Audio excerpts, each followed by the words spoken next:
And then we get into the thing that most of you probably have seen. So this is the around that every article on the internet is posting right now around this topic, is that there is unacceptable risk, high risk, limited risk, and minimal risk.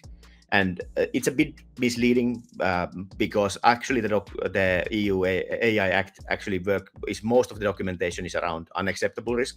What things that are 100% prohibited, or then a lot of things on the high risk and the regulation side. And there's only a little bit of information on the limited risk and minimal risk. And actually, in most cases, if you have a minimal risk product, I would look at still treating it as a limited risk product just to ensure that you are compliant. Because again, like this is a new regulation, there's no lines or anything is not drawn yet, so that will take a while to come up. So the first type of risk is the unacceptable risk. And a couple of examples here is that if you guys know the system in China, it tracks you and gives you a social score based on your Facebook posts, based on your, or they don't have Facebook, but social media posts, and it gives you a number, and this number affects everything you do in the country. And this is something that in Europe we want to prevent. And also the second point here goes a lot to that if you, let's say you are walking somewhere in, let's say, Sofia, and you cross a light without the light turning green, they could detect your face and give you a penalty. And this is the kind of systems that the regulation is prohibiting. Also, a very good example of this is like deceptive AI. So that let's say that you have some scamming systems based on AI, and those are, of course, will be prohibited.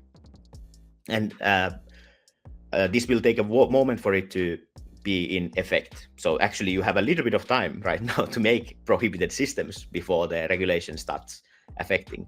But I'll get into the timeline a bit later.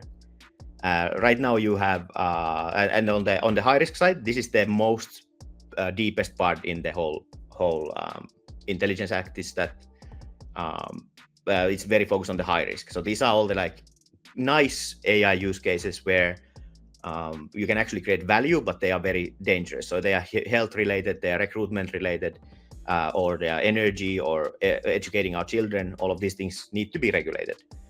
For example, AI recruitment systems, there's a lot of screening systems, and those screening systems, like let's say they take your CV and they put you in places, we need to ensure that those things are not discriminating based on certain things. So those are the kind of regulations around that.